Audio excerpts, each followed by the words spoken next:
United States, Canada, Mexico, Panama, Haiti, Jamaica, Peru.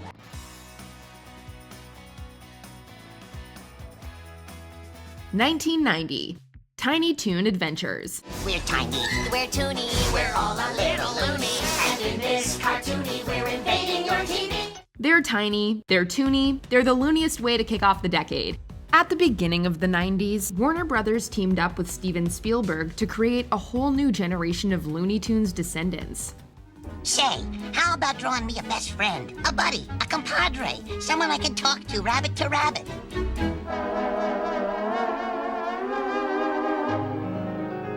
A girl? Welcome to the 90s. We were introduced to Buster and Babs Bunny, No Relation, Plucky Duck, Hampton J. Pig, and many others. Mentored by the original stars of Looney Tunes, this all-star cast entertained viewers every weekday with their zany adventures throughout Acme Acres and beyond.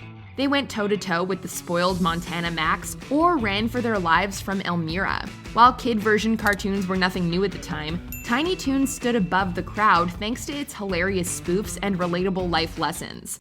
I don't want to do this. I have to. I'm Batman. 1991, Rugrats. The strong era of Nicktoons began by giving us a better look at life through a toddler's eyes. Rugrats follows the daily misadventures of a group of imaginative babies when their parents aren't around, or are just way too distracted. Angelica couldn't have broke the lamp because she was taking her afternoon nap. And I couldn't have broke it because I was... Hey, wait a minute. Angelica, didn't you already take a nap this morning before you came over? Along with the usual toddler shenanigans, this series definitely hinted at the dangers of spoiling or ignoring your children. It also never shied away from serious topics like growing up without a mother. We still tear up at Chucky's Mother's Day episode. This is her diary. She started keeping it when she was in the hospital. The last thing she wrote in it was a poem for you. With over 100 episodes, 3 theatrical films, and a sequel spin-off, it still holds the record for one of the longest-running and most iconic Nickelodeon programs. And that's without counting the 2021 Paramount Plus reboot. Angelica! Did Tommy do that? Yes, he did, Aunt Dee. Babies are so mean. 1992, Batman the Animated Series. My God. Yes. It would move me to tears if I still had tears to shed. 1992 was such a big year for cartoon superheroes that we struggled to pick which one deserved this spot. I don't understand. Is there a problem? If I have to serve you jerks from the college, but I ain't putting up with any trouble from their kind. Skin color prejudice? That's so pathetic, it's almost quaint. It ain't quaint. While we love X-Men for faithfully capturing the mutant struggles with prejudice, we had to give it to the series that redefined DC's Dark Knight, Batman the Animated Series. Even for a kid's show, this series carried a mature, complex tone that stayed true to the original comics while fleshing out gimmicky villains into tragic or relatable figures. It's also responsible for the creation of Harley Quinn, who would eventually make her way into DC's mainstream and become a major player in the Batman franchise long after the series' end. Life used to be so placid. Won't you please put down that acid and say that we're sweethearts again? 1993, Animaniacs. Following the success of Tiny Toon Adventures, Spielberg and Warner Brothers combined forces again to create the totally insane hit of 1993, Animaniacs. Ultimately creating 3 new characters, the Warner Brothers and their sister Dot. Hello, nurse. This animated sketch comedy series had no shortage of variety in shorts. We tuned into the zany misadventures of the Warner siblings, the hopeless endeavors of Pinky and the Brain, the nostalgic chaos of Slappy Squirrel, and many more. But I was out. We were on to a can of peas, a big dish of peas when I said in July. Oh, sorry. Yes, always. Even to this day, this show is praised for its satirical comedy, catchy songs, and being able to touch the hearts of both younger and older audiences. The series' massive success spawned multiple spin-offs and a 2020 Hulu reboot. Fortunately, the new series manages to capture what made the original so iconic.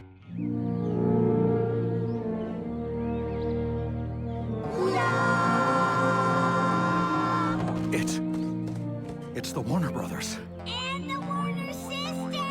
1994, Gargoyles. You'd expect a revered edutainment show like the Magic School Bus would be up Disney's alley, right? Seatbelts, everyone! Actually, we can thank PBS for that one. Meanwhile, Disney was experimenting with a surprise melodrama series. What were you doing in my castle? You can talk? What are you? My kind have no names, but you humans call me Goliath. Your kind? You mean there's more than one of you? A clan of mythical creatures known as gargoyles is reawakened after 1,000 years and must adjust to modern-day New York. They also defend the city from various supernatural threats that include a fellow gargoyle named Demona.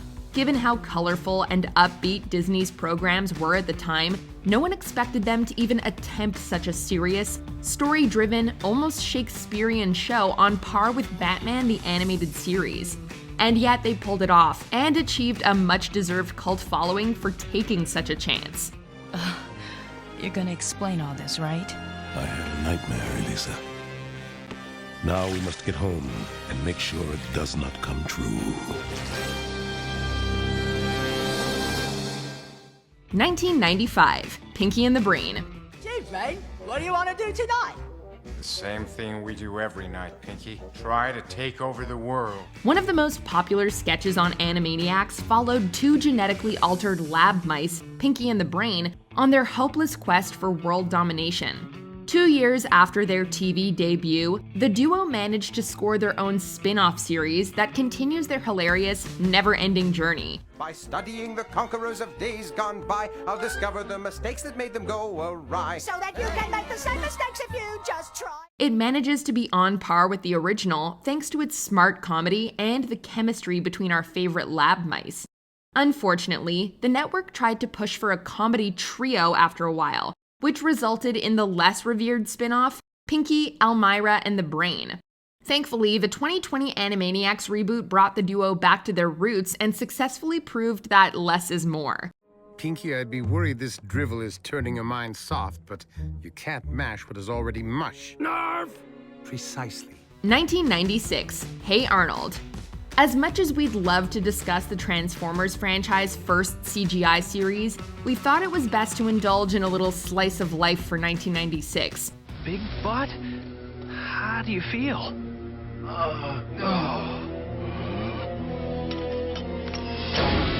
In a word, pride.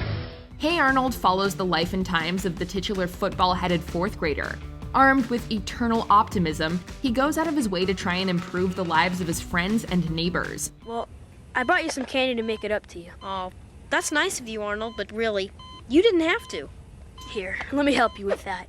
Arnold also struggles to survive his sometimes vicious secret admirer, Helga Pataki. While mostly a comedy, this series had a surprising level of depth, and was never afraid to subtly tackle heavy subjects. So nobody's ever noticed you? There was someone.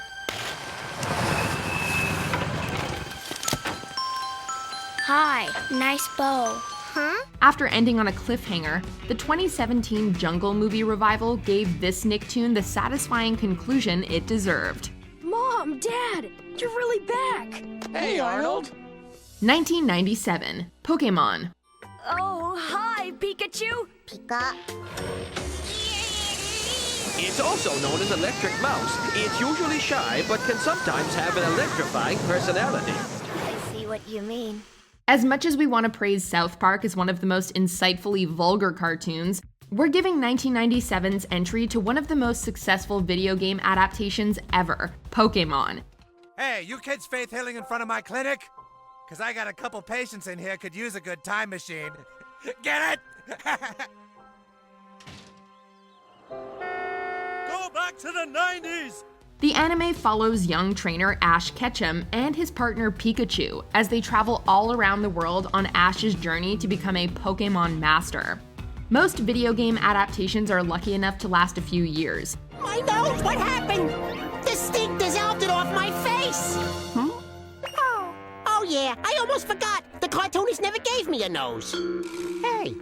But the Pokémon franchise has well surpassed expectations by lasting over 2 decades, issuing over 1,000 episodes and leading to 20 movies. This TV show was the first introduction to the franchise for many. It effortlessly wowed viewers with pulse-pounding battles, comedic character quirks, and plenty of heartfelt moments that brought the Pokémon world to life. 1998, the Powerpuff Girls. Sugar, spice, and everything nice. These were the ingredients chosen to create the perfect superhero cartoon of 1998. Every day, Blossom, Bubbles, and Buttercup dedicated their lives to fighting crime and protecting the city of Townsville all before bedtime. The show was packed with wide pop culture appeal and humor, but what really made this Cartoon Network classic such a hit was its energetic pacing and how it never shied away from really intense fight scenes. Seriously, if you took just one look at these cute little girls, would you believe them capable of kicking a bad guy's teeth out?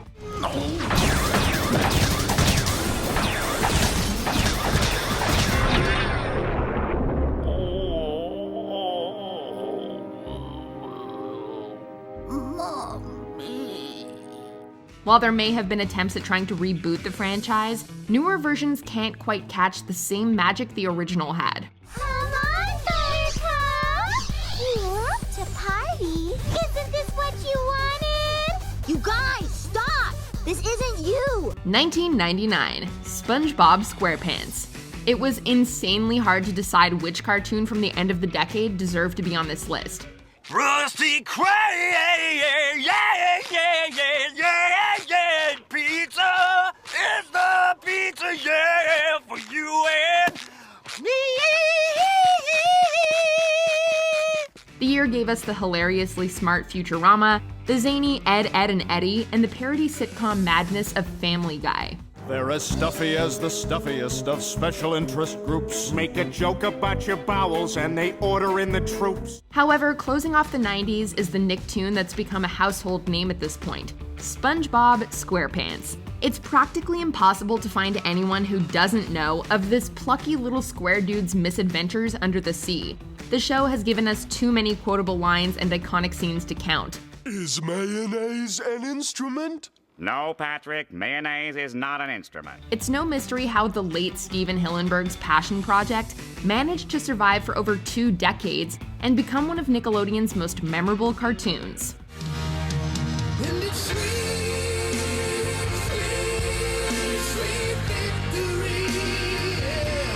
Did you enjoy this video? Check out these other clips from WatchMojo and be sure to subscribe and ring the bell to be notified about our latest videos.